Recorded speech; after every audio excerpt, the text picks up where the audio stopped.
Coucou les gars, j'espère que vous allez bien. Bienvenue dans cette nouvelle vidéo. J'aime pas trop l'endroit. Du coup, venez, on décale un petit peu là. C'est un peu bien. J'ai raté mon bus. Je vais tout vous raconter, c'est une catastrophe, c'est une horreur.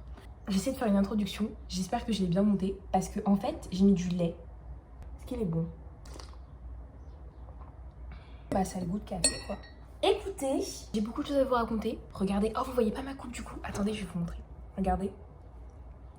Regarde ce qu'on m'a fait, mais vraiment, voilà. Si vous voulez son Insta et tout, elles peuvent bien vous coiffer, bien propre. Oh, Seigneur! Attendez. Regardez ce que ça donne.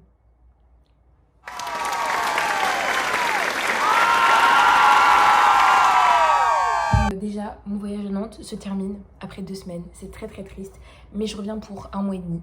Donc comment dire, mal pour un bien. Et puis en plus, je vais revoir ma famille. Je vais revoir mon papa, je vais revoir mes frères, je vais voir ma chambre. Je vais revoir mes affaires. Je vais revoir mon vélo. Parce que du coup, je fais pas de vélo ici. Et franchement, ça m'a un petit peu manqué. Aussi, j'ai raté encore une fois. Mais je rate tout. Faut savoir qu'à l'année dernière, j'étais partie au Canada. Franchement, c'était une très très bonne expérience. Mais le problème, c'est que j'ai raté mon vol retour. Donc je suis restée bloquée 3 jours au Canada. Bon, là j'ai raté mon bus. Comment ça s'est passé? En gros, on est arrivé à 8h40 à l'arrêt, il était 8h50 et en fait le truc c'est que normalement sur les Blablacar il y a les numéros des bus ou en tout cas la destination. Sauf que les gars, il y a juste par exemple, là je devais faire Nantes-Paris. Donc c'est il est censé être marqué Nantes-Paris. Non, parce qu'en fait le bus faisait Nantes-Bruxelles. Et entre Bruxelles et Nantes, qu'est-ce qu'il y a? Paris. Du coup, moi, je me suis dit non, c'est pas mon bus, parce que je vais pas à Bruxelles. Il y avait 5 bus, dont 4 Flixbus. Il y avait un Blablacar. Moi, je prenais le Blablacar. Vous vous dites, mais Laurine, qu'est-ce que tu aurais pu lui demander au chauffeur? Qu'est-ce que j'ai fait? J'ai demandé au chauffeur. Est-ce que ça a marché? Non. Trop cool. Ah là là, quelle vie d'artiste, dis donc. Et là, vous pouvez vous dire un mal pour un bien. Non, parce que je rentre chez moi à minuit 50. Les transports, il n'y en a plus à cette heure-là, en fait. Je vais devoir retourner à pied.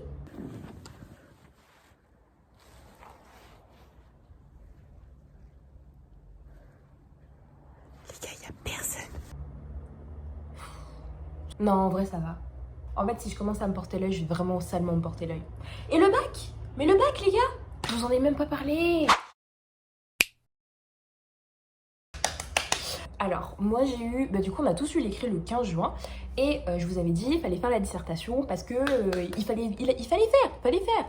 Le problème, c'est que en fait il y a 4 thèmes à savoir dans le bac de français. Théâtre, littérature d'idées, poésie et roman. Sauf que le dernier thème que j'ai étudié, c'était Manon Lescaut. J'ai commencé à lire le livre, je n'ai pas fini, je ne sais pas qui c'est l'abbé Prévost exactement. Je pense juste qu'il est un religieux. J'avais aussi les thèmes, là, personnage en marche, plaisir du romanesque. Et du coup, j'ai pas genre les définitions, les thèmes, juste le roman du 16e, je crois, au 21e, je connais pas. Donc je me suis dit, mieux vaut approfondir les autres sujets plutôt que d'être nul sur le roman. Et au cas où, j'ai révisé la méthode du commentaire parce que le commentaire, je perdais facilement des points sur l'organisation. Je vois ma copie. J'aperçois un petit peu, je vois littérature d'idées, je suis là, yes! C'était le dernier truc que j'ai révisé, j'ai tout. Donc ils nous disent, retendez vos copies.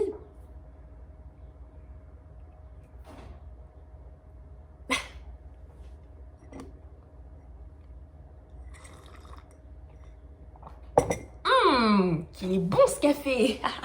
Manon Lescaut, vous avez été gentil. Alors que cette dame-là n'est pas forcément gentille avec l'homme qu'elle aime. Donc moi, je me suis retournée vers le commentaire. Un monsieur très triste. Je ne sais pas ce qui s'est passé. Je sais pas. C'est un intellectuel, c'est un philosophe. Mais bon, tu regardes un tableau, tu vois la mort en face de toi parce que t'as un paysage défait. Calme-toi. En plus, c'est Diderot. On connaît Diderot. Pourquoi? Pour l'encyclopédie. Donc on peut pas dire Diderot, t'abuses. Au début, je vois le texte. Je suis là, mais qu'est-ce qu'il me raconte? Qu'est-ce qu'il me raconte? Au début, ils disent, oui, il va faire le commentaire de ce texte-là. Donc tu dis, bah ok, tu vas devoir analyser quel point de vue il a pris en regardant ce paysage-là, qu'est-ce que ça lui inspire? En plus, littérature d'idées, t'es là, est-ce qu'il dénonce quelque chose? Oui, sauf que je l'ai pas marqué dans ma copie, ça, parce que c'est la mort. La mort. Qu'est-ce que tu veux dénoncer à travers la société? La mort. Est-ce que... Là, c'était philo. Pour moi, là, à partir de ce moment-là, c'était philo. Du coup, je sais plus, ça date d'il y a trop longtemps, j'aurais dû faire un update un peu plus tôt. Mais j'ai fait 5 lectures, ce qu'on m'a conseillé, et franchement, c'est très utile. C'est très chiant. T'as l'impression de pas du tout, genre, première lecture, tu marques un truc, deuxième lecture, 2 trucs. Mais je vous assure que c'est important de faire ça, parce que après, au moins, vous avez une idée du texte, et pour moi, c'est hyper important. Du coup, j'ai fait mes 5 lectures. Je voyais que... au fur et à mesure de sa lecture de l'œuvre, l'auteur il commençait à questionner lui-même. Donc j'ai dit une problématique dans le truc, le commentaire de Diderot lui permet-il de se remettre en question, de remettre en question la mort ou quelque chose comme ça. De ce fait, pourquoi je dis de ce fait alors qu'on n'est plus en français? Du coup, j'ai fait un premier paragraphe sur... en fait, je suis restée très accrochée au texte quand même. Enfin, il va commencer à décrire les paysages. Un paysage qui est assez triste, où il n'y a pas... Genre, le fait que tout soit en ruine, ça lui montre qu'il ne peut pas avoir de sortie lui-même. Et il s'enferme au final dans le tableau. Ça le force à se remettre en question. Et donc, de cette remise en question, il va tenter... En plus, le lieu avec lien, là, il y a eu un problème, enfin une faute d'orthographe qui a été quand même assez chiante. Parce qu'il nous parlait d'une amie, enfin genre il y avait mon amie avec un E, puis mon amie sans E. C'était compliqué. Moi j'ai dit que c'était l'autre, comme ça il n'y a pas de problème. À la fin il tentait, je crois, d'avoir l'aide de l'autre pour s'en sortir, mais au final il va tomber et accepter son destin. C'est bien passé au final. Je pensais honnêtement avoir 19. J'étais très confiante, j'ai eu 18, donc franchement ça va, c'est plutôt positif. Les choses sérieuses commencent en fait. Aïe. Encore une fois, on a 4 thèmes. À quelques jours de la fin des cours, on a dû, en 2 semaines, on a dû faire genre 4 textes. Du coup, qu'est-ce qui s'est passé? Je me suis dit, bah écoute, quand même, j'ai 14 textes à réviser quand même. 4 autres, en plus c'est Manon Lescaut quand même. Cette grognasse, elle va pas quand même m'embêter. Aïe aïe aïe, quelle naïveté, quelle naïveté. On va essayer d'avoir des petits trucs de chaque, voilà. Vous avez des petits trucs de chaque et après vous étoffez jusqu'à le connaître par cœur. Pour l'oral, vous avez votre convocation. Vous y allez à l'heure qui est indiquée. Vous regardez votre salle, vous allez à votre salle, ils font l'appel et ensuite vous avez les ordres de passage. En général, en tout cas, on passe toutes les 30 minutes, ça change pas. On a une salle de préparation, on a une salle d'études. Moi, je suis passée à 11h et je suis arrivée à 8h, donc j'ai eu le temps de réviser tous mes textes. Sauf quelques-uns. Waouh! Devinez lequel, attention. Je suis passée sur le texte 16, c'était sur l'abbé Prévost, et j'avais pas l'analyse. Alors, j'avais un petit bout d'analyse, j'avais le début. J'ai passé la dernière de ceux qui devaient passer dans la journée. Et tu reviens à la salle où on t'a fait l'appel, tu vois la prof, elle va te donner ton texte, elle te demande ta convocation. Oh, il y a une punaise de mouche à venir. Elle te demande de sortir ton texte, elle te demande d'analyser, elle revoit avec toi quelle phrase tu vas analyser. Ensuite, tu pars en salle de préparation, tu as 30 minutes, top chrono. Ensuite, tu fais ce que tu as à faire, voilà, donc question de grammaire, œuvre intégrale, analyse. Moi, l'analyse, je l'ai inventée. J'ai fait un bac écrit +2, quoi. Donc, je m'en suis plutôt bien sortie. En fait, au début, je l'ai vu, j'étais pas confiante. Après, je me suis dit non, il n'y a pas le temps de pleurer. Il n'y a pas le temps de pleurer, on n'a pas le temps de pleurer. Après, c'est les vacances. On y va. C'est ce que j'ai fait. Je suis arrivée. J'étais pas bien. Franchement, la prof me disait bonjour, du coup, vous êtes là? Je suis là. Là, c'est resté là. Voilà, donc on s'installe. Je commence mon analyse. Je pleure. Texte que je vais analyser. Waouh! Ah quoi, elle avait la main sur le cœur. Hein. Vraiment, madame, merci beaucoup. C'est hyper gentil. Parce que normalement, quand quelqu'un pleure, c'est... Enfin, je sais pas si on peut dire ça, mais c'est un peu honteux. Enfin, tu montres ton stress, tu montres toutes tes émotions et tu penses que par ces émotions-là, on va accepter ton travail. Pas du tout, madame. C'est le charbon qu'on veut ici. J'ai marre de cette mouche. J'ai eu la mouche. Écoutez, c'est pas très bien positionné. Je préfère... Je sue. Déjà, à force de parler, je transpire. C'est cool, ça. L'analyse se finit. C'était vraiment juste ce qu'il me fallait. Voilà. C'était très bien. J'en ai souffert. J'ai fait 10 minutes à peu près, je pense, parce que j'ai quand même pas mal parlé. Et au niveau... je pense que j'étais dans les 10 minutes. Après la question de grammaire, j'avais 2 négations. J'avais 2 petites phrases. Et du coup, je les ai analysés. Je pense que ça s'est bien passé aussi. Et enfin, l'œuvre intégrale, c'est passé vraiment... je n'ai pas l'expression, mais c'est passé crème. Donc je ressors, je suis plutôt confiante, je pensais avoir 14. Au final, j'ai eu 16. Donc franchement, c'est bien. J'ai une moyenne de 17. Horreur des mouches. Vraiment, c'est ma phobie. Je vais tenter de lâcher prise. Peut-être que ça va marcher. J'ai regardé pour les prépas et je pense faire une prépa sur Paris parce que Paris c'est un peu c'est un peu la capitale de la France tout simplement, voilà. Du coup je vais faire une prépa AL et pas BL parce que BL il faut avoir les maths.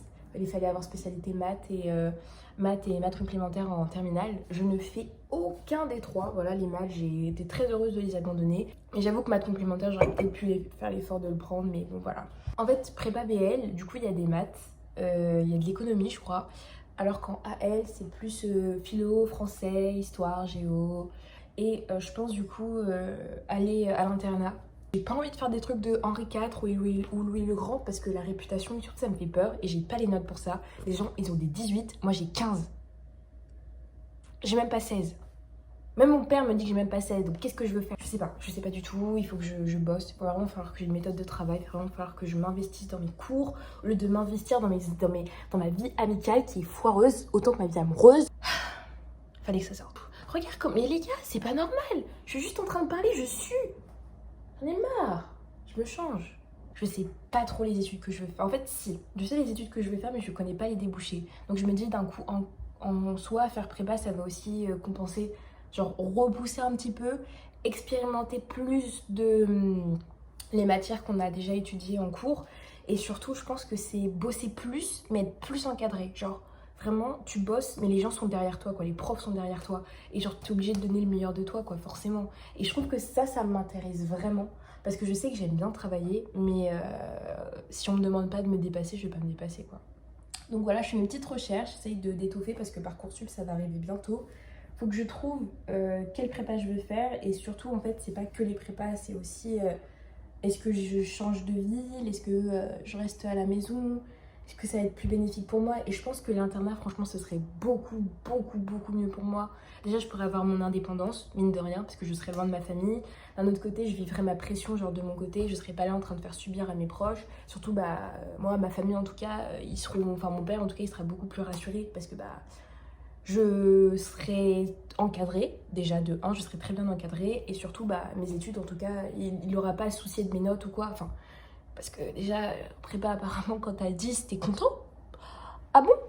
Comment ça ma belle? Genre moi j'ai jamais eu plus de 10 enfin en dessous de 10 de moyenne. Alors là, imaginez-vous, j'ai 7 de moyenne dans une matière, je pleure. En plus, bon, en vrai les DS toutes les semaines, je suis habituée.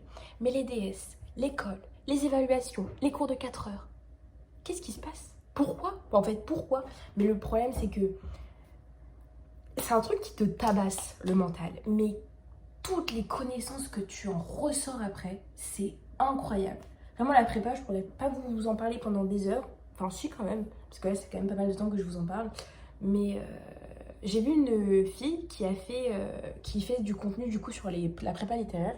Je sais, elle dit pas dans quel lycée elle est publiquement. Mais en tout cas, elle est donc dans un des internats du lycée d'État Jean Zay. Et elle souffre aussi. Elle souffre beaucoup. Mais en tout cas, c'est hyper intéressant vraiment de partager toutes ses connaissances, enfin en tout cas son vécu par rapport à ça, parce que du coup ça permet aux futurs élèves de prépa qui vont du coup essayer de tenter de les intégrer, en tout cas, de voir si c'est vrai en fait ce qu'on dit. Mais je pense que c'est vrai ce qu'on dit, c'est que la dose de travail elle est faramineuse et qu'il faut vraiment bien s'organiser. Mais en tout cas après ça, l'organisation c'est un truc de malade. Et je pense que bouffer des cours, ça me gêne pas du tout, surtout si c'est intéressant. Après moi j'ai plus peur au niveau de la méthode de travail parce que j'ai pas du tout d'organisation. Comme je vous l'avais déjà dit dans une vidéo, je ne sais pas, je sais même pas si je travaille correctement. En tout cas quand il y a des devoirs à faire je les fais et puis quand il y a des cours à apprendre je les apprends. Mais c'est vrai que voir sur le long terme je peux pas. Genre il y a une fille justement dans cette interview là, je crois que c'est Margot Moments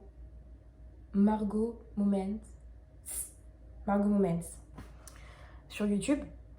Et il y a une de ses copines qui disait que au début elle avait un peu mal géré son année, mais à la fin, ils étaient en février et elle se préparait pour les concours en mai.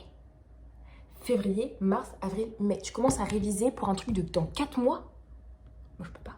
Je peux pas. Enfin, une mouche. Écoutez, à voir. En tout cas, pour l'instant, c'est les vacances. Et genre, c'est tellement bien. Je dors. Je ne fais que dormir. Je dors. Genre, je me couche à 3h du matin. Je me réveille, il est midi. Je me rendors, il est 14h. Et ensuite, de 14h à 3h, je suis éveillée. Genre 14h, 20h, 23h, 3h. Je suis quand même éveillée pas mal de temps. Hein. Bon, en fait, je fais une demi-journée. Je dors la moitié de la journée, l'autre moitié, je suis éveillée. Donc en vrai, c'est hyper bénéfique. Je vais devoir retourner à la maison. Et je vais essayer de reprendre quand même un peu de vie, quand même. Je vais essayer de moins manger quand même, parce que je mange beaucoup. Et aussi de reprendre le vélo. J'aimerais bien vous emmener avec moi dans une petite sortie vélo. Parce que franchement, c'est cool, c'est bonne vibe. Écoutez, ce soir, du coup, j'ai mon truc à 20h. Donc j'espère ne pas louper. Il y a encore une mouche qui vient de rentrer. Il y a encore une mouche qui vient de rentrer. Un jour, j'ai regardé. Je sais plus où est-ce que j'avais vu ça.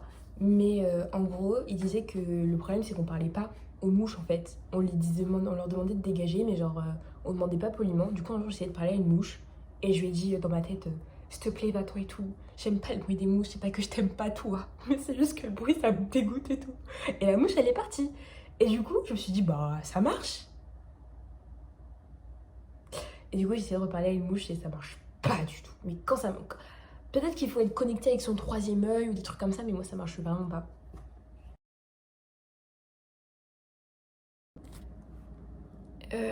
Je sais pas si je fais un format ou quoi. J'essaye de faire des petits trucs, je vais installer petit à petit. On avance. Déjà, la chaîne est en public, c'est-à-dire que tout le monde peut voir. J'assume pas. Je sais pas, genre... j'ai l'impression que... En fait, ça me touche pas parce que... Bah, encore, ça s'est pas ébruité. Donc ça va, tranquille. Genre, pour l'instant, je partage encore avec mes petits abonnés d'amour. Et après, on verra. Je sais pas si je peux me donner cet objectif-là. Mais j'aimerais bien me le donner. C'est d'avoir très bien. Mais très bien, c'est genre 16, 17. Et pour l'instant, je suis à 15. En fait, j'aimerais vraiment monter genre de 1 point cette punaise de moyenne. Tout va bien. Hein. Franchement, après l'anglais, ça m'a beaucoup aidé. Hein. Franchement, l'anglais, j'ai 17,50 de moyenne. Pardon. Peut-être du coup faire un petit format ou quoi. En tout cas, je vais vraiment essayer de vous montrer l'année de terminale, même si c'est pas si dur que ça. Les premières de l'année prochaine, force à vous. Vraiment, Manon Lescaut, la pierre. Bon, et bien c'est la fin de cette vidéo. Nous sommes le lendemain, donc je suis bel et bien retournée à la maison, saine et sauve. Je suis encore une fois intéressée par vos retours. Si jamais vous avez des trucs par rapport à la chaîne, des idées de vidéos que je peux faire. Je vais essayer de vous tourner un truc vraiment assez long. C'est genre une sorte de petit vlog sur tout ce que je fais en une semaine. Parce que bah là je suis chez moi et j'ai mes petits frères. Et je les aime d'amour. On est allé au parc tout à l'heure, c'est trop bien. On s'est trop bien amusé. En tout cas, je suis très contente de ce que je suis en train de faire. Moi ça me fait plaisir. Si vous ça vous fait plaisir, bah c'est encore mieux. En tout cas je vous fais de gros bisous. Je vous aime mais d'un amour. Vous n'imaginez même pas. Je vous fais de gros bisous. À la prochaine. Mouah.